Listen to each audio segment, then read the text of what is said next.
Friends, H എല്ലിൻ്റെ പുതിയൊരു notification വന്നിട്ടുണ്ട്. എച്ച് എല്ലിൻ്റെ മാത്രമല്ല, ഈ ഒരു വീഡിയോയിൽ നമ്മൾ കൊച്ചിൻ ഷിപ്പ്യാർഡിൻ്റെ ഒരു നോട്ടിഫിക്കേഷനും ഉണ്ട്. അപ്പോൾ ഈ രണ്ട് നോട്ടിഫിക്കേഷനും രണ്ട് കാറ്റഗറി, അതായത് എച്ച് എല്ലിൻ്റെ നോട്ടിഫിക്കേഷനും കൊച്ചിൻ ഷിപ്പ്യാർഡിൻ്റെ നോട്ടിഫിക്കേഷനും ഒരുമിച്ചാണ് നമ്മൾ വീഡിയോയിൽ ഉൾപ്പെടുത്തിയിരിക്കുന്നത്. അതുകൊണ്ട് നിങ്ങൾ വീഡിയോ സ്കിപ്പ് ചെയ്യാതെ മുഴുവനായിട്ട് കാണുക. നിങ്ങൾക്ക് ITI കഴിഞ്ഞവർക്ക് അപ്ലൈ ചെയ്യാം, ഡിപ്ലോമ കഴിഞ്ഞവർക്ക് അപ്ലൈ ചെയ്യാം, അതുപോലെ തന്നെ എഞ്ചിനീയറിംഗ് ഡിഗ്രി കഴിഞ്ഞവർക്ക് അപ്ലൈ ചെയ്യാം, നോൺ എഞ്ചിനീയറിംഗ് ഡിഗ്രി ഉള്ളവർക്ക് അപ്ലൈ ചെയ്യാവുന്ന വേക്കൻസികളുണ്ട് കേട്ടോ. അപ്പോൾ നേരെ നമുക്ക് ഇതിൻ്റെ ഒഫീഷ്യൽ നോട്ടിഫിക്കേഷനിൽ നോക്കാം. അപ്പോൾ അതിന് മുൻപ് നമ്മുടെ ചാനൽ നിങ്ങൾ സബ്സ്ക്രൈബ് ചെയ്യാൻ മറക്കണ്ട, ബെല്ലേക്ക് എനേബിൾ ചെയ്ത് വെക്കുക. പിന്നെ നിങ്ങൾ വീഡിയോസിനെ ലൈക്ക് ചെയ്യുക, ജസ്റ്റ് ഒരു ക്ലിക്ക് ചെയ്ത് തന്നാൽ നമുക്ക് തരുന്ന വലിയൊരു ഫീഡ്ബാക്ക് ആണ്. അപ്പോൾ നിങ്ങളുടെ സപ്പോർട്ടാണത്. നിങ്ങൾ മാക്സിമം ലൈക്ക് ചെയ്യുക, നിങ്ങളുടെ കൂട്ടുകാരിലേക്ക് ഷെയർ ചെയ്ത് കൊടുക്കുക. അപ്പോൾ നേരെ നമുക്ക് നോട്ടിഫിക്കേഷനിലേക്ക് വരാം. ആദ്യം നമ്മുടെ കൊച്ചിൻ ഷിപ്പ്യാർഡ് ലിമിറ്റഡിൻ്റെ നോട്ടിഫിക്കേഷൻ നോക്കാം.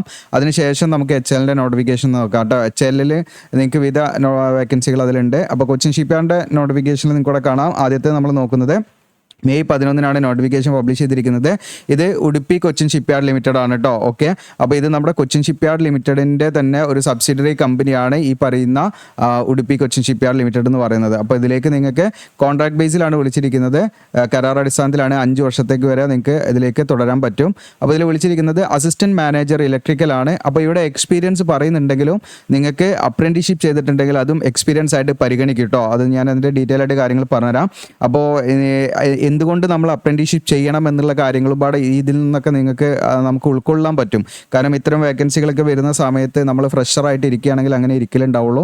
അപ്പോൾ നമ്മൾ അപ്രന്റീഷിപ്പ് ചെയ്താൽ എന്താ ബെനിഫിറ്റ് എന്ന് വെച്ചാൽ നമ്മൾ ആ ഒരു എക്സ്പീരിയൻസ് സർട്ടിഫിക്കറ്റ് വെച്ച് നമുക്ക് വേറെ എവിടെയെങ്കിലും കയറാനും തുടർന്ന് നമുക്ക് എക്സ്പീരിയൻസ് എന്താണ് കൂട്ടാനും നമ്മളെ സ്കില്ല് വർദ്ധിപ്പിക്കാനും ഒക്കെ ഉള്ള അവസരം തന്നെയാണ്. അപ്പോൾ ഇവിടെ കാണാൻ നിങ്ങൾക്ക് ഇലക്ട്രിക്കലിലേക്ക് നിങ്ങൾക്ക് എഞ്ചിനീയറിംഗ് ഡിഗ്രിയാണ് വേണ്ടത്. ഇലക്ട്രിക്കൽ അല്ലെങ്കിൽ ഇലക്ട്രോണിക്സ് അല്ലെങ്കിൽ നിങ്ങൾക്ക് ഇലക്ട്രിക്കൽ ആൻഡ് ഇലക്ട്രോണിക്സ്, അതല്ലെങ്കിൽ ഈ പറയുന്ന ഏതെങ്കിലും ഡിസിപ്ലിൻ, ഞാൻ എല്ലാം റീഡ് ചെയ്യുന്നില്ല കാരണം 3-4 നോട്ടിഫിക്കേഷൻ പറയാനുള്ളത് കൊണ്ട്. ഓക്കെ, ഈ പറഞ്ഞ ഏതെങ്കിലും ഡിസിപ്ലിൻ നിങ്ങൾക്ക് എഞ്ചിനീയറിംഗ് ഡിഗ്രി ഉണ്ടെങ്കിൽ ഇതിലേക്ക് അപ്ലൈ ചെയ്യാൻ പറ്റും. ഇനി അതല്ലെങ്കിൽ നിങ്ങൾക്ക് ഡിഗ്രിക്ക് പകരമായിട്ട് എഞ്ചിനീയറിംഗ് ഡിപ്ലോമ ഉണ്ടെങ്കിൽ അപ്ലൈ ചെയ്യാം. ഈ പറഞ്ഞിരിക്കുന്ന ഡിസിപ്ലിനുമായി ബന്ധപ്പെട്ടത് ഇതിൽ ഏതെങ്കിലും എഞ്ചിനീയറിംഗ് ഡിസിപ്ലിനുമായി ബന്ധപ്പെട്ട് നിങ്ങൾക്ക് ഡിപ്ലോമ ഉണ്ടെങ്കിൽ അത് വെച്ചിട്ടും 3 ഇയർ ഡ്യൂറേഷനുള്ള ഡിപ്ലോമ ഉണ്ട്, അത് വെച്ചിട്ട് അപ്ലൈ ചെയ്യാൻ പറ്റും. ഡിഗ്രി കഴിഞ്ഞ ഉദ്യോഗാർത്ഥികളാണെങ്കിൽ മിനിമം അവർക്ക് ഒരു 3 ഇയർ എക്സ്പീരിയൻസ് ഉണ്ടായിരിക്കണം എന്നുള്ളതാണ്. ഡിപ്ലോമ കഴിഞ്ഞവരാണെങ്കിൽ അവർക്ക് 5 ഇയേഴ്സ് എക്സ്പീരിയൻസ് ഉണ്ടായിരിക്കണം കേട്ടോ. അത് നിർബന്ധമാണ് ഇതിലേക്ക് എക്സ്പീരിയൻസ്. പക്ഷേ നമ്മൾ അപ്രന്റീഷിപ്പ് ഉണ്ടെങ്കിൽ അതിൻ്റെ എത്ര ഡ്യൂറേഷൻ എന്നുള്ളതും പാടെ അതിൽ കൗണ്ട് ആവുന്നുള്ളതാണ്. അപ്പോൾ അങ്ങനെ ഉണ്ടോ നോക്കുക നിങ്ങൾ. അടുത്തത് മെക്കാനിക്കലാണ്, അസിസ്റ്റൻറ്റ് മാനേജർ. ഇതിലേക്ക് ഡിഗ്രി തന്നെയാണ്. മെക്കാനിക്കൽ അല്ലെങ്കിൽ മറൈൻ അല്ലെങ്കിൽ നേവൽ ആർക്കിടെക്ചർ അല്ലെങ്കിൽ എഞ്ചിനീയറിംഗ്, ഈ പറഞ്ഞിരിക്കുന്ന ഏതെങ്കിലും ഡിസിപ്ലിനിൽ നിങ്ങൾക്ക് എന്താണ് എഞ്ചിനീയറിംഗ് ഡിഗ്രി ഉണ്ടായിരിക്കുക എന്നുള്ളതാണ്. ഇനി അതല്ലെങ്കിൽ ഡിപ്ലോമ, ഈ പറഞ്ഞിരിക്കുന്ന ഏതെങ്കിലും ഡിസിപ്ലിനിൽ ഡിപ്ലോമ ഉണ്ടെങ്കിൽ അത് വെച്ചിട്ട് നിങ്ങൾക്ക് എന്ത് ചെയ്യാം, ഇതിലേക്ക് അപ്ലൈ ചെയ്യാൻ പറ്റും. ഇതിലേക്ക് നേരത്തെ പറഞ്ഞ പോലെ ഡിഗ്രി കഴിഞ്ഞവരാണെങ്കിൽ 3 ഇയർ എക്സ്പീരിയൻസും ഡിപ്ലോമ കഴിഞ്ഞവരാണെങ്കിൽ അവർക്ക് 5 ഇയേഴ്സ് എക്സ്പീരിയൻസും നിർബന്ധമാണ്. പിന്നെ എക്സ്പീരിയൻസ് ഏതൊക്കെ മേഖല എന്നുള്ളവർ കൂടുതൽ മേഖലയൊക്കെ ആണെങ്കിൽ കുറച്ചുകൂടെ ബെറ്റർ ആണ് എന്നുള്ളതാണ്. പിന്നെ ഇനി ഇവിടെ ഇതിൻ്റെ അപേക്ഷയുടെ സ്റ്റാർട്ടിംഗ് ഡേറ്റ് 11 മെയ് 2026 മുതൽ ജൂൺ 4 വരെ നിങ്ങൾക്ക് ഇതിലേക്ക് അപ്ലൈ ചെയ്യാം. നമ്പർ ഓഫ് വേക്കൻസി ടോട്ടൽ വന്നിരിക്കുന്നത് നിങ്ങൾക്ക് 4 വേക്കൻസിയാണ്. വളരെ ലിമിറ്റഡ് വേക്കൻസിയാണ്. ഇലക്ട്രിക്കൽ ഒരു വേക്കൻസി, ആ ഒരു വേക്കൻസി അൺറിസർവ്ഡ് പോസ്റ്റാണ്. ഇതിലിപ്പോൾ OBCക്ക് SCക്ക് ഒന്നും വേക്കൻസി ഇല്ലെങ്കിലും ആർക്ക് വേണമെങ്കിലും ഈ അൺറിസർവ്ഡ് പോസ്റ്റിലേക്ക് അപ്ലൈ ചെയ്യാവുന്നതാണ്. ദെൻ മെക്കാനിക്കൽ ആണെങ്കിൽ നിങ്ങൾക്ക് എല്ലാത്തിലും ഓരോരോ വേക്കൻസി ഉണ്ട്, റിസർവ്ഡ് വേക്കൻസി ഉണ്ട്. ഇനി ഇതിലേക്ക് മാക്സിമം 5 ഇയേഴ്സിലേക്കാണ് നമുക്ക് ഇതിൻ്റെ തുടരാൻ പറ്റുക. റെമ്യൂണറേഷൻ ഒക്കെ അവിടെ കൊടുത്തിട്ടുണ്ട്. ആദ്യത്തെ വർഷം മന്ത്ലി 49,500, രണ്ടാമത്തെ വർഷം 50, അങ്ങനെ കൂടി വരും. മന്ത്ലി എമൗണ്ട് ആണ് കേട്ടോ. പിന്നെ അതോടൊപ്പം തന്നെ ഏജ് ലിമിറ്റ് എന്ന് പറയുന്നത് 4 ജൂൺ 2026 കണക്കാക്കിയിട്ട് 30 വയസ്സ് കഴിയാൻ പാടില്ല എന്നുള്ളതാണ്. OBC ആണെങ്കിൽ 33 വയസ്സ് വരെ, SC/ST ആണെങ്കിൽ 35 വയസ്സ് വരെ അപ്ലൈ ചെയ്യാൻ പറ്റും. മെത്തേഡ് ഓഫ് സെലക്ഷൻ എന്ന് പറഞ്ഞാൽ ഇതിലേക്ക് ഒബ്ജക്റ്റീവ് ടൈപ്പും ടെസ്റ്റ് ഉണ്ടാവും. അത് കഴിഞ്ഞിട്ട് personal interview, then power point presentation. അപ്പോൾ ഇതിൻ്റെ ഒബ്ജക്റ്റീവ് ടൈപ്പ് ടെസ്റ്റ് 50 മാർക്കിൻ്റെ ആയിരിക്കും, പേഴ്സണൽ ഇൻ്റർവ്യൂ 20 മാർക്ക്, പിന്നെ നിങ്ങൾക്ക് പവർ പോയിന്റ് പ്രസൻറ്റേഷന് നിങ്ങൾക്ക് 30 മാർക്ക്, അങ്ങനെ 100 മാർക്കിനായിരിക്കും സെലക്ഷൻ ഉണ്ടായിരിക്കും കേട്ടോ. ഓക്കെ, ഇനി ഇതിലേക്ക് അപ്രന്റീഷിപ്പിൻ്റെ കാര്യം ഞാൻ പറഞ്ഞുതരാം. അപ്പോൾ ഇവിടെ വ്യക്തമായിട്ട് പറയുന്നുണ്ട് എക്സ്പീരിയൻസിൻ്റെ ഭാഗത്ത് all type of training with remuneration including apprenticeship training എന്നാണ് ഇവിടെ പറയുന്നുണ്ട്. എല്ലാം എന്ത് ചെയ്യുന്നുണ്ട്, നമുക്ക് എക്സ്പീരിയൻസ് ആയിട്ട് ട്രീറ്റ് ചെയ്യുന്നുണ്ട് എന്നുള്ളതാണ്. ഇപ്പം നിങ്ങൾ റെമ്യൂണറേഷനോട് കൂടി എന്തെങ്കിലും ട്രെയിനിങ് ചെയ്തോ അതും എക്സ്പീരിയൻസ് ആയിട്ട് കണക്കാക്കും. അതുപോലെ നിങ്ങൾ അപ്രന്റീഷിപ്പ് ചെയ്തിട്ടുണ്ടെങ്കിൽ അപ്രന്റീഷിപ്പ് എക്സ്പീരിയൻസ് ആയിട്ട് കണക്കാക്കും. ഇപ്പോൾ ഫോർ എക്സാമ്പിൾ ഇതിൽ 3 ഇയർ എക്സ്പീരിയൻസ് ആണ് വേണ്ടതെന്ന് വിചാരിക്കുക. അപ്പോൾ നിങ്ങൾ ഒരു വർഷത്തെ അപ്രന്റീഷിപ്പ് നിങ്ങൾ ചെയ്തിട്ടുണ്ട്, 2 വർഷത്തെ വേറെ എക്സ്പീരിയൻസ് നിങ്ങൾക്ക് ഉണ്ട്, ടോട്ടൽ നമുക്ക് കൗണ്ട് ചെയ്യാം, 3 ഇയർ നമുക്ക് കൗണ്ട് ചെയ്യാം. ഓക്കെ, അപ്പോൾ ഈ രീതിയിൽ നമുക്ക് അപ്രന്റീഷിപ്പ് എന്താണ് വെറുതെ നമ്മളൊരു വർഷം ചിലവഴിച്ച മാതിരിയല്ല, നമുക്കതിലൂടെ നമ്മുടെ ഒരുപാട് പ്രാക്ടിക്കൽ നോളജും കാര്യങ്ങളൊക്കെ നമുക്ക് കിട്ടുകയും പ്ലസ് എന്താണ് അതൊരു എക്സ്പീരിയൻസ് ആയിട്ട് നമുക്ക് ധൈര്യമായിട്ട് അതിൻ്റെ സർട്ടിഫിക്കറ്റ് യൂസ് ചെയ്യുക എന്നുള്ളതാണ് നിങ്ങൾ മനസ്സിലാക്കേണ്ടത്. ഇങ്ങനെ അപ്രന്റീഷിപ്പ് വെച്ചിട്ട് ഒരുപാട് എന്താണ് ചോദിക്കാറുണ്ട് കേട്ടോ, കൊച്ചിൻ ഷിപ്പ്യാർഡ് ലിമിറ്റഡിൻ്റെ ഒക്കെ വരാറുണ്ട്. അപ്പോൾ അത് ചെയ്യാത്തവരുണ്ട്, ചെയ്യുന്നത് നല്ലതാണെന്നുള്ളതാണ് എനിക്ക് പറയാനുള്ളത്. ഓക്കെ, അപ്പോൾ ആ കാര്യങ്ങൾ അത്രയാണ്. ഇനി ഇതിലേക്ക് അപ്ലൈ ചെയ്യേണ്ടത് എങ്ങനെയാണെന്ന് ഞാൻ കാണിക്കാം. ഇതും പാടെ പറഞ്ഞിട്ട് നമ്മൾ ഉടുപ്പിയുടെ രണ്ടാമത്തെ നോട്ടിഫിക്കേഷനാണിത്. രണ്ടാമത്തെ നോട്ടിഫിക്കേഷനിൽ സ്റ്റോർ കീപ്പറാണ് വിളിച്ചിരിക്കുന്നത്. പെർമനൻറ്റ് വേക്കൻസിയാണ് കേട്ടോ ഇതിൽ, സ്റ്റോർ കീപ്പർ പോസ്റ്റിലേക്ക്. അപ്പോൾ ഇതിനെക്കുറിച്ചൊക്കെ നമുക്ക് ഇനിയും വേക്കൻസികൾ, ഇങ്ങനെയുള്ള വേക്കൻസികളൊക്കെ വരാൻ സാധ്യതയുണ്ട്. അപ്പോൾ ഇതിനെക്കുറിച്ചൊക്കെ നിങ്ങൾ മനസ്സിലാക്കുക ഓക്കെ എന്നുള്ളതും പാടാണ് ഈ വീഡിയോയിൽ നിങ്ങൾ ഉദ്ദേശിക്കുന്നത്. ഇപ്പോൾ ഇവിടെ 4 ഇയർ എക്സ്പീരിയൻസ് ചോദിക്കുന്നുണ്ടെങ്കിലും ഇതിൻ്റെ ക്വാളിഫിക്കേഷൻ കാര്യങ്ങളൊക്കെ പറയാൻ ജസ്റ്റ് ഡിഗ്രിയാണ് വേണ്ടത്. ഏതെങ്കിലും വിഷയത്തിലുള്ള ഡിഗ്രിയും PG ഡിപ്ലോമ വേണം. ഡിഗ്രി ഏതെങ്കിലും വിഷയത്തിലെ ഡിഗ്രിയും പ്ലസ് എന്താണ് മെറ്റീരിയൽ മാനേജ്മെൻറ്റിലുള്ള PG ഡിപ്ലോമയും നിങ്ങൾക്ക് ഉണ്ടായിരിക്കുക എന്നുള്ളതാണ് കേട്ടോ. അങ്ങനെ ഉണ്ടെങ്കിൽ അത് അപ്ലൈ ചെയ്യാം. ജസ്റ്റ് ഡിഗ്രി വെച്ച് മാത്രം അപ്ലൈ ചെയ്യാൻ പറ്റില്ല, പ്ലസ് PG ഡിപ്ലോമ മെറ്റീരിയൽ മാനേജ്മെൻറ്റിൽ വേണം.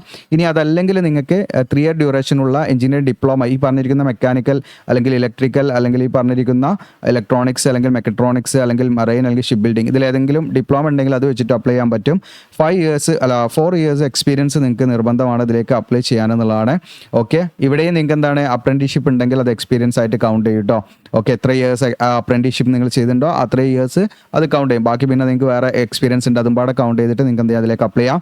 ഇനി സ്റ്റാർട്ടിംഗ് ഡേറ്റ് 11, ക്ലോസിംഗ് ഡേറ്റ് 4, 2 വേക്കൻസിയാണ് ഇതിലുള്ളത്. ഒന്ന് ജനറലാണ്, ഒന്ന് OBCക്കാണ് വേക്കൻസി വരുന്നത്. പേ ലെവൽ W4 ആണ് വരുന്നത്, നിങ്ങൾക്ക് ഇവിടെ കാണാൻ പറ്റും. 17,000 മുതൽ 61,020 പെർമനൻറ്റ് വേക്കൻസിയാണ്. അതുകൊണ്ട് തന്നെ ഒറ്റനവധി അലവൻസും കാര്യങ്ങളൊക്കെ കൂടാതെ നമുക്ക് ഉണ്ടായിരിക്കും. ഇതിലേക്ക് 35 വയസ്സാണ് മാക്സിമം ഏജ് ലിമിറ്റ്. 4 ജൂൺ കണക്കാക്കിയിട്ട് SC OBC ആണെങ്കിൽ 38 വയസ്സിൽ അപ്ലൈ ചെയ്യാൻ പറ്റും. Method of selection objective type offline ടെസ്റ്റും ഡിസ്ക്രിപ്റ്റീവ് ടെസ്റ്റും ഉണ്ടായിരിക്കും. എല്ലാം കൂടെ നമുക്ക് 100 മാർക്കിനാണ് സെലക്ഷൻ മെത്തേഡ് എന്ന് പറയുന്നത്. ഓക്കെ, അപ്പോൾ ഈ പറയുന്ന കൊച്ചിൻ ഷിപ്പ് യാർഡിൻ്റെ, അതായത് ഉടുപ്പി കൊച്ചിൻ ഷിപ്പ് യാർഡിൻ്റെ ഈ 2 വേക്കൻസിയിലേക്ക് നമ്മൾ അപ്ലൈ ചെയ്യേണ്ട കാര്യം പറഞ്ഞതിന് ശേഷം നമുക്ക് HLൻ്റെ വേക്കൻസിയും കൂടെ ഉൾപ്പെടുത്താം. അപ്പോൾ കൊച്ചിൻ ഷിപ്പ് യാർഡിൻ്റെ എന്ന് പറഞ്ഞിട്ട് ഞാനെന്ത് ചെയ്യും, Udupi Cochin ship yard recruitment പറഞ്ഞിട്ട് ഞാൻ എന്ത് ചെയ്യും, വീഡിയോയുടെ ഡിസ്ക്രിപ്ഷനിൽ ലിങ്ക് തരും. അതിൽ ക്ലിക്ക് ചെയ്യുമ്പോൾ നിങ്ങൾക്ക് കേരള ജോബ്സ് ആണ് ഈ ഒരു പേജിലേക്ക് വരിക. നമ്മൾ സോഷ്യൽ മീഡിയ അയക്കേണ്ടതിലൊക്കെ നിങ്ങൾക്ക് ഫോളോ ചെയ്യാം. താഴോട്ട് സ്ക്രോൾ ഡൗൺ ചെയ്താൽ ഏറ്റവും ഈ ടേബിളിൽ ഏറ്റവും താഴെയായിട്ട് നിങ്ങൾക്ക് കാണാം USL സ്റ്റോർ കീപ്പർ എന്ന് പറഞ്ഞിട്ട് കാണാം. അതുപോലെ USL അസിസ്റ്റൻറ്റ് മാനേജർ എന്ന് പറഞ്ഞിട്ട് കാണാം, UCSL. ഓക്കെ, ഇതിൽ നിങ്ങൾക്ക് സ്റ്റോർ കീപ്പറാണ് അപ്ലൈ ചെയ്യണമെങ്കിൽ അതിൻ്റെ നോട്ടിഫിക്കേഷൻ എന്നുള്ളതിൽ ക്ലിക്ക് ചെയ്താൽ നോട്ടിഫിക്കേഷൻ റീഡ് ചെയ്യാം. അപ്ലിക്കേഷൻ ഫോം എന്നുള്ളതിൽ നിങ്ങൾ ക്ലിക്ക് ചെയ്താൽ അപ്ലിക്കേഷൻ ഫോം നമുക്കതിൻ്റെ പോർട്ടൽ, കരിയർ പോർട്ടൽ ഇവിടെ ഓപ്പൺ ആയി നിങ്ങൾക്ക് വേക്കൻസി ഡീറ്റെയിൽസ് ഇവിടെ കണ്ടോ നിങ്ങൾക്ക്. ഇതാണ് അത്, ഇവിടെ നോട്ടിഫിക്കേഷൻ ഇവിടെ ഉണ്ട്. പിന്നെ അതിൻ്റെ മറ്റ് അനുബന്ധങ്ങൾ കാര്യങ്ങളുണ്ട്. അപ്പോൾ നിങ്ങൾ Cochin shipyard 1 time registration ചെയ്തിരിക്കണം എന്നുള്ളതാണ് കേട്ടോ. അപ്പോൾ അതിൽ ഏറ്റവും താഴെയുള്ള ഇവിടെ സെക്കൻഡ് ലിങ്കാണ് click here for 1 time registration. ഈ 1 ടൈം രജിസ്ട്രേഷൻ ചെയ്ത് കംപ്ലീറ്റ് ചെയ്തതിന് ശേഷം ഇവിടെ വന്നിട്ട് വീണ്ടും എന്താണ് സബ്മിഷൻ ഓഫ് അപ്ലിക്കേഷൻ എന്നുള്ളത് ക്ലിക്ക് ചെയ്തിട്ട് നിങ്ങളുടെ അപേക്ഷ സബ്മിറ്റ് ചെയ്യാവുന്നതാണ് കേട്ടോ. താല്പര്യമുള്ള ഉദ്യോഗാർത്ഥികൾ ഇനി എന്തെങ്കിലും നിങ്ങൾക്ക് മനസ്സിലാത്ത കാര്യങ്ങളുടെ താഴെ തന്നിരിക്കുന്ന നമ്പറിൽ കോൺടാക്ട് ചെയ്യാവുന്നതാണ്.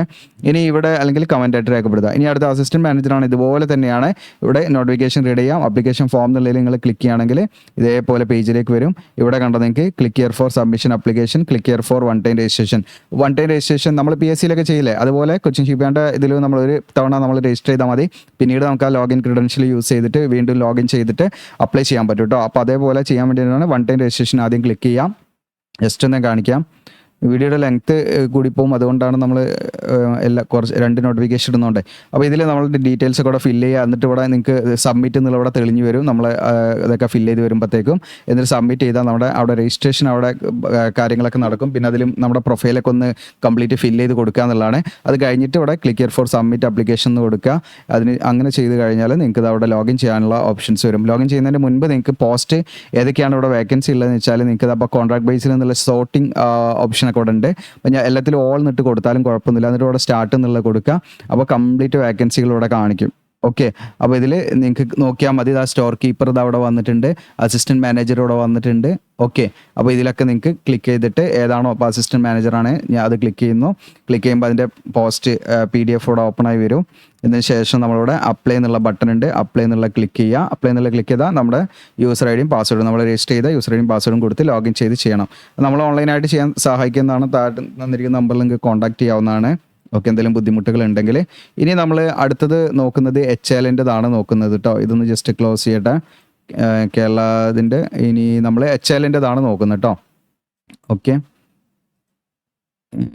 ഇത് രണ്ടും ക്ലോസ് ചെയ്യട്ടെ. യെസ്, ഇനി നമ്മൾ HLൻ്റെ നോട്ടിഫിക്കേഷനാണ്. HLൻ്റെ നോട്ടിഫിക്കേഷൻ എന്ന് പറഞ്ഞാൽ ഈ അപ്രന്റീഷിപ്പ് പ്രോഗ്രാമിലേക്കാണ് വിളിച്ചിരിക്കുന്നത്. നിങ്ങൾക്ക് ഇവിടെ കാണാൻ പറ്റും ക്വാളിഫിക്കേഷൻ, ട്രേഡ് വൈസ് വേക്കൻസി കാര്യങ്ങൾ കാണാം. അപ്പോൾ IT ആദ്യത്തെ IT ആണ്, രണ്ടാമത്തേതാണ് എഞ്ചിനീയറിംഗ് ആൻഡ് നോൺ എഞ്ചിനീയറിംഗ് ഒക്കെ വരുന്നത്. അപ്പോൾ ആദ്യത്തെ നമ്മൾ പറയുന്ന ഒന്നാമത്തെ നോട്ടിഫിക്കേഷൻ വന്നിരിക്കുന്നത് 11/5/2026 അപ്പോൾ ഇതിലേക്ക് 1 ഇയർ അപ്രന്റീഷിപ്പിലേക്കാണ് വിളിച്ചിരിക്കുന്നത്. അപ്പോൾ ഞാൻ നേരത്തെ പറഞ്ഞല്ലോ അപ്രന്റീഷിപ്പ് ചെയ്ത അതിൻ്റേതായുള്ള ബെനിഫിറ്റ് കാര്യങ്ങളുണ്ട്. HLനെ തന്നെ നോട്ടിഫിക്കേഷൻ വരാറുണ്ട് കോൺട്രാക്ട് ബേസിലൊക്കെ. അതിലൊക്കെ നമുക്ക് അവിടെ അപ്രന്റീഷിപ്പ് ചെയ്തവർ അങ്ങനെയുള്ള കാര്യങ്ങളൊക്കെ ചോദിക്കാറുണ്ട്. അപ്പോൾ ഇവിടെ നിങ്ങൾക്ക് ക്വാളിഫിക്കേഷൻ ഡീറ്റെയിൽസ് നോക്കാം. ഇലക്ട്രോണിക്സ് മെക്കാനിക്കൽ എത്ര വേക്കൻസി ഉണ്ട് വെച്ചാൽ 60 വേക്കൻസി, ഫിറ്ററിൽ 60, അങ്ങനെ ജസ്റ്റ് എല്ലാം റീഡ് ചെയ്യുന്നില്ല. നിങ്ങൾക്കറിയാം വിവിധ ട്രേഡുകളിൽ വേക്കൻസികളുണ്ട്. 205 വേക്കൻസി ടോട്ടൽ. ഇതിൽ ITI പാസ്സായിരിക്കുക എന്നുള്ളതാണ്. ഈ പറഞ്ഞിരിക്കുന്ന അതത് ട്രേഡുകളിൽ NCVT അപ്രൂവ്ഡ് ആയിട്ടുള്ള ITI നിങ്ങൾ കംപ്ലീറ്റ് ചെയ്തിരിക്കുക എന്നുള്ളതാണ് ഇതിൻ്റെ യോഗ്യത. വേറെ മറ്റ് പ്രശ്നങ്ങളൊന്നുമില്ല. ഇനി എങ്ങനെയാണ് അപ്ലൈ ചെയ്യേണ്ടതെന്ന് വെച്ചാൽ ഇതിലേക്ക് വാക്ക് ഇൻ ഇൻ്റർവ്യൂ അല്ലെങ്കിൽ വാക്ക് ഇൻ സെലക്ഷൻ ആണ്. മീൻസ് ഇൻ്റർവ്യൂ കാര്യങ്ങളോ റിട്ടൺ ടെസ്റ്റ് ഒന്നും ഇല്ല ഇതിന് കേട്ടോ. നിങ്ങൾ ജസ്റ്റ് സ്പോട്ടിൽ അവിടെ എത്തണം എന്നുള്ളതാണ് ഇതിൻ്റെ ഒരു പ്രശ്നം. അപ്പോൾ കണ്ടോ, നിങ്ങൾക്ക് ഇതിലേക്ക് എലിജിബിൾ ആണോ, നിങ്ങൾക്ക് താല്പര്യം ഉണ്ടെങ്കിൽ 28 മെയ് 28 ഈ പറയുന്ന ട്രേഡുകൾ electronic, diesel, mechanic, fitter, plumber, painter ഇവരെന്ത് ചെയ്യണം എന്ന് വെച്ചാൽ മെയ് 28 അവിടെ റിപ്പോർട്ട് ചെയ്യണം. റിപ്പോർട്ട് ചെയ്യേണ്ട വെന്യൂ ഇതാണ്. ഞാനിവിടെ ഗ്രീൻ കളറിലൂടെ മാർക്ക് ചെയ്തിട്ടുണ്ട്. ഇവിടെയാണ്, ഹൈദരാബാദാണ് കേട്ടോ. ഓക്കെ, ഇവിടെയാണ് നിങ്ങൾ എത്തിച്ചേരേണ്ടത് ഈ അഡ്രസ്സിൽ. ഓക്കെ, അപ്പോൾ ഈ പറയുന്ന ഇലക്ട്രോണിക് മെക്കാനിക്, ഡീസൽ മെക്കാനിക് ആണെങ്കിൽ 9 മണിക്ക് അവിടെ റിപ്പോർട്ട് ചെയ്യണം. ഫിറ്റർ, പ്ലംബർ, പെയിൻറ്റർ ആണെങ്കിൽ 1 മണിക്കാണ് റിപ്പോർട്ട് ചെയ്യേണ്ടത്. പിന്നെ ഇതിലേക്ക് എക്സാമോ റിട്ടൺ ടെസ്റ്റോ ഒന്നും ഇല്ല കേട്ടോ. പക്ഷേ ജസ്റ്റ് നമ്മൾ ആ സ്പോട്ടിൽ പോകണം എന്നുള്ളതാണ് ഇതിൻ്റെ വലിയൊരു പ്രശ്നം. ഓക്കെ, പിന്നെ 29 മെയ് നിങ്ങൾക്ക് ഈ പറയുന്ന ട്രേഡുകളാണ്. അതിൽ ഓരോ ട്രേഡിൻ്റെ ടൈം കൊടുത്തിട്ടുണ്ട്. പിന്നെ June 1 നിങ്ങൾക്ക് ഇവിടെ കാണാം ഈ ട്രേഡിന് 9, ഇതിന് ഡ്രാഫ്റ്റ്മാൻ സിവിലൊക്കെ ആണെങ്കിൽ 1 മണിക്കാണ് അതിൻ്റെ റിപ്പോർട്ടിംഗ് ടൈം. അപ്പോൾ ഈ പറഞ്ഞ ഡേറ്റിൽ നിങ്ങൾ എന്ത് ചെയ്യണം, ഇവിടെ പോകണം എന്നുള്ളതാണ്. പോകുന്നതിന് മുൻപ് കുറച്ച് ഡോക്യുമെൻറ്റ്സ് ഒക്കെ നമ്മൾ കൊണ്ടുപോകണം. അതെന്തൊക്കെയാണെന്നുള്ളത് ജസ്റ്റ് ഞാൻ പറഞ്ഞുതരാം.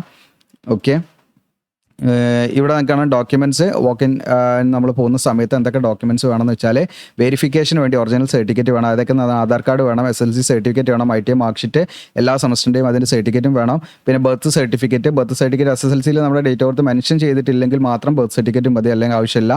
പിന്നെ റിസർവേഷൻ SC, OBC അങ്ങനെയുള്ള കാൻഡിഡേറ്റ്സ് ഒക്കെ, PWD കാൻഡിഡേറ്റ്സ് ഒക്കെ ആണെങ്കിൽ അവർ റിസർവേഷൻ ലഭിക്കണമെങ്കിലൊക്കെ അവർക്ക് എന്ത് വേണം, അവരുടെ കാറ്റഗറി സർട്ടിഫിക്കറ്റ് സെൻട്രൽ ഗവൺമെൻറ് പർപ്പസിന് തയ്യാറാക്കിയ കാറ്റഗറി സർട്ടിഫിക്കറ്റ് ഉണ്ടായിരിക്കണം എന്നുള്ളതാണ്. ഇതൊക്കെ ഒറിജിനൽ വേണം.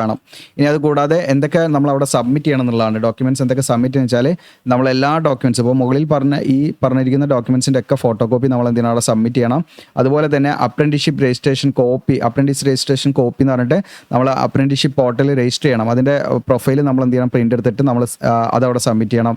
പിന്നെ 2 പാസ്പോർട്ട് സൈസ് ഫോട്ടോഗ്രാഫ് നമ്മൾ സബ്മിറ്റ് ചെയ്യണം. അപ്പോൾ ഇതിലെങ്ങനെയാണ് രജിസ്റ്റർ ചെയ്യാൻ്റെ കാര്യങ്ങൾ ഞാൻ പറഞ്ഞുതരാം ഉണ്ടെങ്കിൽ. പിന്നെ ഇതിലേക്കുള്ള സെലക്ഷൻ മെത്തേഡ് പറഞ്ഞാൽ 10ാം ക്ലാസ്സിലെയും ITIയുടെയും മാർക്ക് നോക്കും. ആ മാർക്കിൻ്റെ ഒരു ആവറേജ് കണ്ടിട്ടാണ് എന്ത് ചെയ്യുക, ഇതിൻ്റെ സെലക്ഷൻ ഉണ്ടാകുക. ഇവിടെ യാതൊരുവിധ റിട്ടൺ ടെസ്റ്റോ ഇൻ്റർവ്യൂ ഒന്നും തന്നെ ഉണ്ടാവില്ല. നിങ്ങൾക്ക് 10ാം ക്ലാസ്സിലും ITIയിലും അത്യാവശ്യം മാർക്ക് ഉണ്ടോ നിങ്ങൾക്ക് ഈ പറയുന്ന ഇതിൽ പങ്കെടുത്ത് നോക്കാവുന്നതാണ്. ഓക്കെ, അപ്പോൾ ആ ഡേറ്റുകളൊക്കെ നമ്മൾ പറഞ്ഞു. അതിന് മുൻപ് നമ്മൾ അപ്രന്റീസ്ഷിപ്പ് പോർട്ടലിൽ ഒന്ന് രജിസ്റ്റർ ചെയ്യണം. അതെങ്ങനെയാണെന്നുള്ളത് ഞാൻ മറ്റേ നോട്ടിഫിക്കേഷൻ കൂടെ പറഞ്ഞതിന് ശേഷം പറയാം കേട്ടോ. ഓക്കെ, ഇനി രണ്ടാമത്തെ നോട്ടിഫിക്കേഷനാണിത്. നിങ്ങൾക്കിവിടെ 11/5/2026 ഇതിലേക്ക് വിളിച്ചിരിക്കുന്നത് ഡിപ്ലോമ അല്ലെങ്കിൽ technician apprenticeship, engineering graduate general stream എന്ന് പറഞ്ഞിട്ടുള്ള അങ്ങനെ 3 കാറ്റഗറി ആയിട്ടാണ് വിളിച്ചിരിക്കുന്നത്. നമുക്കിതിൻ്റെ വേക്കൻസി കാര്യങ്ങളൊക്കെ നോക്കാം. ഇപ്പോൾ ടെക്നീഷ്യൻ ഡിപ്ലോമ അപ്രന്റീസിലാണെങ്കിൽ 30 വേക്കൻസി ഉണ്ട്. വിവിധ ഡിസിപ്ലിൻ നിങ്ങൾക്ക് ഇവിടെ കാണാൻ പറ്റും. ഈ പറഞ്ഞിരിക്കുന്ന അതത് ഡിസിപ്ലിനിൽ നിങ്ങൾക്ക് ഡിപ്ലോമ കഴിഞ്ഞിരിക്കുക എന്നുള്ളതാണ് കേട്ടോ. ഓക്കെ, ഇതിലേക്ക് അപ്ലൈ ചെയ്യാനുള്ള യോഗ്യത. അടുത്ത ജനറൽ സ്ട്രീമിൽ വരുന്നത് BCom കഴിഞ്ഞവർക്ക് അപ്ലൈ ചെയ്യാം. അതുപോലെ BSc electronics, chemistry, computer, then BSc nursing. ഈ പറഞ്ഞിരിക്കുന്ന ഏതെങ്കിലും ക്വാളിഫിക്കേഷൻ ഉണ്ട്, അത് വെച്ചിട്ട് നിങ്ങൾക്ക് ഇതിലേക്ക് ജനറൽ സ്ട്രീമിൽ അപ്ലൈ ചെയ്യാവുന്നതാണ്. 34 വേക്കൻസി അതിലുണ്ട്. ഇനി അടുത്തത് എഞ്ചിനീയറിംഗ് ഗ്രാജുവേറ്റ് അപ്രന്റീസ് ആണ്. ഇതിലേക്ക് നിങ്ങൾക്ക് ഇലക്ട്രോണിക്സ് ആൻഡ് കമ്മ്യൂണിക്കേഷനോ ഈ പറഞ്ഞിരിക്കുന്ന ഏതെങ്കിലും ഡിസിപ്ലിനിൽ BE or BTech ഉണ്ടെങ്കിൽ അപ്ലൈ ചെയ്യാൻ പറ്റും. 68 വേക്കൻസി ഉണ്ട്. ഓക്കെ, ഇനി പ്രത്യേകം നിങ്ങൾ ശ്രദ്ധിക്കേണ്ടത് ഇപ്പോൾ ഡിപ്ലോമ അല്ലെങ്കിൽ ഈ പറയുന്ന എഞ്ചിനീയറിംഗ്, നോൺ എഞ്ചിനീയറിംഗ് ഈ പറഞ്ഞിരിക്കുന്ന ഏത് ഡിഗ്രിയാണ് നിങ്ങൾ കഴിഞ്ഞതെങ്കിലും നിങ്ങൾക്ക് ഇതിൻ്റെ എന്താ പറയുക അപ്രന്റീസ്ഷിപ്പ് സ്റ്റാർട്ടിങ് ഡേറ്റ് ഇതിൽ പറയുന്നുണ്ട്. ഇതവിടെ ജസ്റ്റ് ജോയിനിങ് ഡേറ്റ് എന്ന് പറയുന്നത് 27 ജൂലൈ ആണ്. 27 ജൂലൈ 2026 5 വർഷം കഴിയാൻ പാടില്ല എന്നുള്ളതാണ് നിങ്ങളുടെ കോഴ്സ് കഴിഞ്ഞിട്ട്. അപ്പോൾ ഡിപ്ലോമ ആണെങ്കിലും ഈ പറയുന്ന BSc BCom ഒക്കെ ആണെങ്കിലും അല്ലെങ്കിൽ BE BTech ആണെങ്കിലും നിങ്ങളുടെ കോഴ്സ് കംപ്ലീറ്റ് ചെയ്ത് 5 വർഷം നിങ്ങൾ പിന്നിടാൻ പാടില്ല. അതായത് നമ്മൾ ജോയിൻ ചെയ്യുന്ന ജൂലൈയിലേക്ക് നമ്മൾ ജോയിൻ ചെയ്യുന്ന ആ ഡേറ്റിലേക്ക് കണക്കാക്കി നമ്മുടെ കോഴ്സ് കഴിഞ്ഞിട്ട് 5 വർഷം പിന്നിടാൻ പാടില്ല എന്നുള്ള കാര്യമാണ് ഇവിടെ പറയുന്നത് കേട്ടോ. എല്ലാത്തിലും 5 വർഷം നമ്മൾ പിന്നിടാൻ പാടില്ല. നമ്മുടെ റിപ്പോർട്ടിംഗ് ടൈമും അതുപോലെ നമ്മുടെ കോഴ്സ് കഴിഞ്ഞ് അതും നമുക്ക് വെച്ചിട്ട് 5 വർഷം പിന്നിടാൻ പാടില്ല. അപ്പോൾ നിങ്ങളിപ്പോൾ 2021 കഴിഞ്ഞ ഉദ്യോഗാർത്ഥികളാണെങ്കിൽ നിങ്ങൾ നോക്കേണ്ടി വരും ജൂലൈയിലേക്ക് നിങ്ങൾ 5 വർഷം കഴിഞ്ഞു പോകുമെന്ന്. 5 വർഷത്തിൻ്റെ ഉള്ളിൽ നിൽക്കണം എന്നുള്ളതാണ്, 5 വർഷം കഴിയാൻ പാടില്ല. 2022, 23, 24, 25, 26 എന്നാണെങ്കിൽ നിങ്ങൾ വലിയ പ്രശ്നം ഉണ്ടാവില്ല. 5 വർഷത്തിൻ്റെ ഉള്ളിൽ തന്നെയാണല്ലോ അത് വരുന്നത്. ഓക്കെ 2022, 21 അതിലൊക്കെ നോക്കുന്നവരൊന്ന് കാൽക്കുലേറ്റ് ചെയ്തിട്ട് പോവാം കേട്ടോ. കാരണം 5 വർഷം കഴിഞ്ഞ് പോയാലും നമ്മൾ എലിജിബിൾ അല്ല. പ്രത്യേകം ശ്രദ്ധിക്കുക. ജൂലൈ 2026 ജൂലൈയിലേക്ക് 5 വർഷം പിന്നിടാൻ പാടില്ല എന്നാണ്. ഇതൊക്കെയാണ് അപ്രന്റീഷിപ്പ്. നമുക്ക് എപ്പോഴും ചെയ്യാൻ പറ്റുന്ന കാര്യമല്ല. നമ്മുടെ കോഴ്സ് കഴിഞ്ഞ് ഈ പറയുന്ന ഗ്രാജുവേറ്റ് അല്ലെങ്കിൽ ഡിപ്ലോമ അപ്രന്റീഷിപ്പ് ആണെങ്കിൽ 5 വർഷത്തിൻ്റെ ഉള്ളിലേ ചെയ്യാൻ പറ്റുള്ളൂ. എന്നാൽ ITIക്ക് നമുക്ക് അങ്ങനെ ഒരു കണ്ടീഷൻ ഇല്ല എന്നുള്ളതാണ് കേട്ടോ IT അപ്രന്റീഷിപ്പിൻ്റെ. ഇനി ഇവിടെ എങ്ങനെ അപ്ലൈ ചെയ്യണമെന്ന് വെച്ചാൽ നിങ്ങൾക്ക് ഇതിലേക്ക് നമ്മൾ അതിൻ്റെ മുൻപ് അപ്ലൈ ചെയ്യേണ്ട ആവശ്യമൊന്നുമില്ല. വോക്കിന് പോവാണ് വേണ്ടത്. അത് ലിങ്ക് ക്വാളിഫിക്കേഷൻ വൈസ് ഡേറ്റ് ഇവിടെ കൊടുത്തിട്ടുണ്ട്. എഞ്ചിനീയറിംഗ് ഗ്രാജുവേറ്റിൽ ECE, സിവിൽ, എയറോനോട്ടിക്കലൊക്കെ ആണെങ്കിൽ 2 ജൂണാണ് 9 AM. പിന്നെ അതുപോലെ തന്നെ എഞ്ചിനീയറിംഗ് ഗ്രാജുവേറ്റിൽ EEE, SC, CSC ഇതൊക്കെ വരുമ്പോൾ നമുക്ക് 3 ജൂൺ തന്നെ വരുന്നത് 9 AM reporting. Graduate BCom BSc ഒക്കെ ആണെങ്കിൽ 4 ജൂൺ 9 AM. ഡിപ്ലോമ ആണെങ്കിൽ 5 ജൂൺ. ഈ സ്ഥലത്ത് അഡ്രസ്സ് ഇതാണ്. ഇവിടെയാണ് നിങ്ങൾ എത്തിച്ചേരേണ്ടത് നിങ്ങളുടെ ഡോക്യുമെൻസുമായിട്ട്. എന്തൊക്കെ ഡോക്യുമെൻറ്റ്സ് ഒറിജിനൽ വേണമെന്ന് വെച്ചാൽ ആധാർ, 10ാം ക്ലാസ്സിൽ സർട്ടിഫിക്കറ്റ്, ബർത്ത് സർട്ടിഫിക്കറ്റ് നിർബന്ധമല്ല. SSLC സർട്ടിഫിക്കറ്റിൽ നിങ്ങളുടെ ഡേറ്റ് ഓഫ് ബർത്ത് മെൻഷൻ ചെയ്തിട്ടില്ലേ മാത്രം മതി. ഇനി ഡിഗ്രിയോ ഡിപ്ലോമ എല്ലാ മാർക്ക് ഷീറ്റും അല്ലെങ്കിൽ consolidated mark sheet plus certificate original അല്ലെങ്കിൽ ഒറിജിനലിൻ്റെ അത് അല്ലെങ്കിൽ പ്രൊഫഷണലിൻ്റെ അത് മതി. ഇനി റിസർവേഷൻ ലഭിക്കുന്ന SC ST OBC ഒക്കെ central government professional category certificate. പിന്നെ നിങ്ങൾക്ക് മറ്റെന്തൊക്കെ ഡോക്യുമെൻറ്റ്സ് അവിടെ സബ്മിറ്റ് ചെയ്യണമെന്ന് വെച്ചാൽ മുകളിൽ പറഞ്ഞ എല്ലാ സർട്ടിഫിക്കറ്റിൻ്റെയും ഫോട്ടോകോപ്പി നിങ്ങളുടെ കയ്യിലുണ്ടായിരിക്കണം. അത് നമ്മൾ സബ്മിറ്റ് ചെയ്യണം. പിന്നെ പാസ്പോർട്ട് സൈസ് ഫോട്ടോഗ്രാഫ് നിങ്ങളുടെ കയ്യിലുണ്ടായിരിക്കണം. ഓക്കെ. പിന്നെ ഇതിലേക്കുള്ള സെലക്ഷൻ എന്ന് പറഞ്ഞാൽ ഡിപ്ലോമ അല്ലെങ്കിൽ ഡിഗ്രിയുടെ ഒക്കെ മാർക്ക് നോക്കിയിട്ടായിരിക്കും. ഇതിലേക്കും യാതൊരുവിധ എക്സാമോ ഇൻ്റർവ്യൂ ഒന്നും തന്നെ ഉണ്ടായിരിക്കില്ല എന്നുള്ളതാണ്. പിന്നെ ഇതിൻ്റെ മെറിറ്റ് ലിസ്റ്റ് ഇടുന്നത് ജൂൺ 30 ആകുമ്പോഴത്തേക്ക് തന്നെ മെറിറ്റ് ലിസ്റ്റ് പബ്ലിഷ് ചെയ്യും HLൻ്റെ വെബ്സൈറ്റിൽ. നമുക്ക് ജോയിനിങ് ഡേറ്റ് ഏകദേശം ജൂലൈ 27 ആയിരിക്കും എന്നുള്ളതാണ് കേട്ടോ ഡേറ്റ് വരുന്നത്. ഓക്കെ. ഇനി ഇത് രണ്ടിലേക്കും നിങ്ങൾ താല്പര്യം ഉണ്ടെങ്കിൽ നിങ്ങൾ അപ്രന്റീഷിപ്പ് പോർട്ടലിൽ രജിസ്റ്റർ ചെയ്തിട്ടുണ്ടെന്ന് നല്ലതാണ്. ITIൻ്റെ എന്തായാലും രജിസ്റ്റർ ചെയ്ത് അതിൻ്റെ പ്രിൻറ്റ് കൊണ്ടുപോകാൻ പറഞ്ഞിട്ടുണ്ട്. അതുകൊണ്ട് തന്നെ നിങ്ങൾ വീഡിയോയുടെ ഡിസ്ക്രിപ്ഷനിൽ ഞാൻ അപ്ലൈ ലിങ്ക് വരും. അതിൽ ക്ലിക്ക് ചെയ്യുമ്പോൾ നിങ്ങൾ ഇതാ ഈ പേജിലേക്ക് വരും. അതായത് HL ഇന്ത്യ റിക്രൂട്ട്മെൻറ്റ് പറഞ്ഞിട്ട് തരും. അതിൽ നിങ്ങൾ ക്ലിക്ക് ചെയ്യുമ്പോൾ ഈ പേജിലേക്ക് വരും. സോഷ്യൽ മീഡിയ അയക്കേണ്ട ഇതിലൊക്കെ ഫോളോ ചെയ്യാവുന്നതാണ്. അപ്ഡേഷൻ കാര്യങ്ങളൊക്കെ ലഭിക്കും. താഴോട്ട് സ്ക്രോൾ ഡൗൺ ചെയ്യുക. നിങ്ങൾ ഏറ്റവും താഴേക്ക് വന്നു കഴിഞ്ഞാൽ നിങ്ങൾക്ക് ഇവിടെ കാണാം ഇമ്പോർട്ടൻറ്റ് ലിങ്ക്സ്, നോട്ടിഫിക്കേഷൻ ഇവിടെ കാണാം. ITIൻ്റെ ആണ് വേണ്ട ITIയിൽ ക്ലിക്ക് ചെയ്യാം. ഡിപ്ലോമ ആൻഡ് ഡിഗ്രീൻ്റെ ആണ് വേണ്ടെങ്കിൽ അതിൽ ക്ലിക്ക് ചെയ്താൽ നോട്ടിഫിക്കേഷൻ കാണാൻ പറ്റും. ആപ്ലിക്കേഷൻ ഫോം അതുപോലെ ITIൻ്റെ ആണ് നിങ്ങൾ രജിസ്റ്റർ ചെയ്യേണ്ടതെങ്കിൽ നിങ്ങൾ ITI എന്നുള്ളതിൽ ക്ലിക്ക് ചെയ്താൽ NAPS NAPSൻ്റെ പോർട്ടൽ ഓപ്പൺ ആയി വരും. NAPS ഈ NAPSൽ നമ്മൾ ഓൾറെഡി അക്കൗണ്ട് ക്രിയേറ്റ് ചെയ്തവരാണെങ്കിൽ വീണ്ടും ക്രിയേറ്റ് ആവശ്യമൊന്നുമില്ല. നിങ്ങളുടെ ഡോക്യുമെൻറ്റ്സ് കാര്യങ്ങളൊക്കെ അപ്ലോഡ് ചെയ്തിടുക. പ്രോപ്പറായിട്ട് പ്രൊഫൈൽ 100% ആക്കുക. ആദ്യമായിട്ട് വരുന്നവരാണെങ്കിൽ ഇവിടെ കാൻഡിഡേറ്റ്സ് എന്നുള്ളത് സെലക്ട് ചെയ്യുക. ലോഗിൻ രജിസ്റ്റർ എന്നുള്ളത് കാൻഡിഡേറ്റ്സ് എന്നുള്ളത് സെലക്ട് ചെയ്യുക. ഇപ്പോൾ നിങ്ങൾക്ക് ഇത് ഓൾറെഡി രജിസ്റ്റർ ചെയ്താൽ ലോഗിൻ ചെയ്യാം. ഇപ്പോൾ നമ്മൾ ആദ്യമായിട്ട് വരികയാണെങ്കിൽ register as A candidates ITI student എന്നുള്ളത് ITI എൻറോൾമെൻറ്റ് നമ്പർ കൊടുത്ത് നിങ്ങൾ എന്ത് ചെയ്യുക ഡീറ്റെയിൽസ് കൊടുത്ത് കംപ്ലീറ്റ് ചെയ്യുക എന്നുള്ളതാണ് പ്രൊഫൈൽ കേട്ടോ. എന്നിട്ട് അത് നമ്മളെല്ലാം കംപ്ലീറ്റ് ചെയ്ത് നമ്മുടെ പ്രൊഫൈൽ പ്രിൻ്റ് എടുത്തിട്ട് അതും ഡോക്യുമെൻറ്റ് ഈ പറയുന്ന വാക്കിന് പോകുന്ന സമയത്ത് നമ്മൾ കൊണ്ടുപോകണം. ഇനി ഡിപ്ലോമ അതല്ലെങ്കിൽ ഡിഗ്രി കഴിഞ്ഞ ഉദ്യോഗാർത്ഥികളാണെങ്കിൽ അവരെന്ത് ചെയ്യുക ഡിപ്ലോമ ആൻഡ് ഡിഗ്രി എന്നുള്ളതിൽ ക്ലിക്ക് ചെയ്യാം. ക്ലിക്ക് ചെയ്യുമ്പോൾ NATSലേക്കാണ് പോർട്ടലിലേക്കാണ് വരിക. NATSലേക്ക് വരുന്ന സമയത്ത് നമുക്ക് ആദ്യമായിട്ട് ഇതുവരെ രജിസ്റ്റർ ചെയ്ത ഉദ്യോഗാർത്ഥികൾ വീണ്ടും രജിസ്റ്റർ ചെയ്യേണ്ട ആവശ്യമില്ല. ആദ്യമായിട്ട് വരികയാണെങ്കിൽ സ്റ്റുഡൻറ്റ് എന്നുള്ള ക്ലിക്ക് ചെയ്യുക. നിങ്ങൾ ഓക്കെ ഇതിൽ രജിസ്റ്റർ ചെയ്തിടുക എന്നുള്ളതാണ്. റെഗുലർ സ്റ്റുഡൻറ്റ് എന്നുള്ള ക്ലിക്ക് ചെയ്യാം. ഓക്കെ. ഇത് നിങ്ങൾക്ക് നമ്മുടെ നോട്ടിഫിക്കേഷനിൽ പ്രത്യേകതയിൽ രജിസ്റ്റർ ചെയ്യണമെന്ന് പറയുന്നില്ല. അതായത് ഡിഗ്രി ഡിപ്ലോമ ആണെങ്കിൽ. പക്ഷേ നമുക്ക് സ്റ്റൈപ്പൻഡ് കിട്ടണമെങ്കിൽ എന്തായാലും ഇതിൽ രജിസ്റ്റർ ചെയ്യണം എന്നുള്ളതാണ്. പിന്നീട് എപ്പോഴെങ്കിലും നമ്മൾ രജിസ്റ്റർ ചെയ്യേണ്ടി വരും. നിങ്ങൾ രജിസ്റ്റർ ചെയ്തിരുന്നത് നല്ലതാണ്. അപ്രന്റീഷിപ്പ് ചെയ്യാൻ താല്പര്യപ്പെടുന്ന വിദ്യാർത്ഥികളെ രജിസ്റ്റർ ചെയ്തിരുന്നത് നല്ലതാണ്. ഇവിടെ സ്റ്റുഡൻറ്റ് രജിസ്ട്രേഷൻ എന്നുള്ളത് ക്ലിക്ക് ചെയ്യാം. ഇപ്പോൾ സ്റ്റുഡൻറ്റ് രജിസ്ട്രേഷൻ എന്നുള്ളത് ക്ലിക്ക് ചെയ്യുമ്പോൾ പണ്ട് നമുക്ക് കുറച്ച് ഡീറ്റെയിൽസ് മതിയായിരുന്നു. ഇപ്പോൾ ഇവിടെ അപ്പാർ ID ഒക്കെ വേണം. ഈ അപ്പാർ ID പറഞ്ഞാൽ വല്ല നമുക്ക് ഭയങ്കര പ്രശ്നങ്ങളൊന്നുമില്ല. ഇത് വളരെ സിമ്പിളായിട്ട് ചെയ്യാൻ പറ്റും കേട്ടോ. കാണിച്ചു തരാം. ഈ ഡോക്യുമെൻറ്റ്സ് എല്ലാം നമ്മുടെ കയ്യിലുണ്ടായിരിക്കണം. പ്ലസ് അപ്പാർ ID വേണം. ഈ അപ്പാർ ID നമുക്ക് ഇല്ലെങ്കിൽ ഇവിടെ ക്രിയേറ്റ് അപ്പാർ ID എന്ന് കൊടുക്കുക. അപ്പം എന്നിട്ട് നമ്മളിവിടെ യെസ് എന്ന് കൊടുത്താൽ അടുത്ത സ്റ്റേജിലേക്ക് പോകട്ടോ. ഇവിടെ ക്രിയേറ്റ് അപ്പാർ ID എന്ന് കൊടുക്കാം. അപ്പോൾ അങ്ങനെ കൊടുക്കുന്ന സമയത്ത് നമുക്കിതാ ഇവിടെ കാണാം അക്കാദമിക് ബാങ്ക് ഓഫ് ക്രെഡിറ്റ്സ് എന്ന് പറഞ്ഞാൽ അതാണ് ഇതിലേക്ക് വരും. നമുക്ക് ഇതിലേ വന്നിട്ട് നമുക്ക് ലോഗിൻ എന്നുള്ളത് ക്ലിക്ക് ചെയ്താൽ സ്റ്റുഡൻറ്റ് എന്നുള്ളത് ക്ലിക്ക് ചെയ്യാം. എന്നിട്ട് നമ്മൾ ഓൾറെഡി നമ്മുടെ ഡിജിലോക്കർ ഒരു അക്കൗണ്ട് ഉണ്ടാക്കി വെക്കുക എന്നുള്ളതാണ്. ഓക്കെ. ഇല്ലെങ്കിൽ നമുക്കിവിടെ ന്യൂ സൈൻ അപ്പ് ചെയ്യാൻ പറ്റും. ന്യൂ യൂസർ ആണെങ്കിൽ ഇല്ലെങ്കിൽ ഉണ്ടാക്കി വെച്ചാൽ നിങ്ങൾക്ക് എളുപ്പമാണ്. മൊബൈൽ നമ്പറോ യൂസർ നെയിമോ നിങ്ങളുടെ ID വെച്ചിട്ട് നിങ്ങൾക്ക് അതായത് ഈ പറയുന്ന എന്താ പറയുക ആധാറോ പാനോ വെച്ചിട്ട് നിങ്ങൾക്ക് ലോഗിൻ ചെയ്യാൻ പറ്റും. ഓക്കെ, OTP ജനറേറ്റ് ലോഗിൻ ചെയ്യാൻ പറ്റും. അങ്ങനെ ലോഗിൻ ചെയ്ത് അതങ്ങനെ ചെയ്യണം. അതെങ്ങനെ ചെയ്യണം എന്നുള്ളത് നമ്മുടെ ചാനലിൽ ജസ്റ്റ് വീഡിയോസ് എന്നുള്ള സെലക്ട് ചെയ്യുക, എന്നിട്ട് താഴോട്ട് ഇങ്ങനെ പോവുക. ഇവിടെ നമ്മുടെ കാലിക്കറ്റ് യൂണിവേഴ്സിറ്റിയുടെ ഒരു ഡിസ്റ്റൻസ് എഡ്യൂക്കേഷൻ്റെ അതായത് ഓൺലൈൻ എഡ്യൂക്കേഷനിലെ അതിൻ്റെ ഒരു വീഡിയോ നമ്മൾ ചെയ്തിട്ടുണ്ടായിരുന്നു. അപ്പോൾ അതിൽ ഞാൻ ഡീറ്റെയിൽ ആയിട്ട് ചെയ്തിട്ടുണ്ട്. ജസ്റ്റ് ഞാൻ ഇവിടെ നോക്കാം. നിങ്ങൾക്ക് ഞാനിവിടെ ഐ ബട്ടണിൽ തരാം. ഐ ബട്ടണിൽ തന്നാൽ നിങ്ങൾക്കത് കാണാൻ പറ്റും. ഓക്കെ, കാലിക്കറ്റ് യൂണിവേഴ്സിറ്റിൻ്റെത് നമ്മളതിൽ ചെയ്തിട്ടുണ്ട്. ഓൺലൈൻ ഡിഗ്രി വീട്ടിൽ നിന്ന് ഓൺലൈൻ എങ്ങനെ പഠിക്കുക. ഇതിൽ കണ്ടോ DEB ID ABC ID എങ്ങനെ ക്രിയേറ്റ് ചെയ്യാമെന്നുൾപ്പെടെ 43 മിനിറ്റ് വരുന്നുണ്ട്. ഇതാണ് ഒരു മാസം മുൻപ് ചെയ്ത വീഡിയോ ആണ്. ഓക്കെ, അപ്പോൾ ഇതിൽ കാലിക്കറ്റ് യൂണിവേഴ്സിറ്റിയുടെ ഓൺലൈൻ ഡിഗ്രി എങ്ങനെ അപ്ലൈ ചെയ്യണം എന്നുള്ള വീഡിയോ ആണ്. അതിൽ ഞാൻ അപ്പാർ ID എങ്ങനെ ക്രിയേറ്റ് ചെയ്യണം എന്നും അവിടെ പറയുന്നുണ്ട്. അപ്പോൾ നിങ്ങൾക്ക് അത് എന്താണ് യൂസ് ചെയ്യാവുന്നതാണ്. നിങ്ങൾക്ക് റെഫറൻസിനായിട്ട് യൂസ് ചെയ്യട്ടെ. എങ്ങനെ അപ്പാർ ID ക്രിയേറ്റ് ചെയ്യുക എന്നുള്ളത് ആ സെയിം മെത്തേഡിൽ തന്നെ നമ്മളത് ക്രിയേറ്റ് ചെയ്യുക എന്നുള്ളതാണ് ഇവിടെയും. അപ്പോൾ ഇത്രയാണ്. വീഡിയോ ഇഷ്ടപ്പെട്ടാൽ നിങ്ങൾ ലൈക്ക് ചെയ്യുക, നിങ്ങളുടെ അഭിപ്രായങ്ങൾ കമൻറ്റ് ചെയ്യാനും മറക്കണ്ട. Thank you.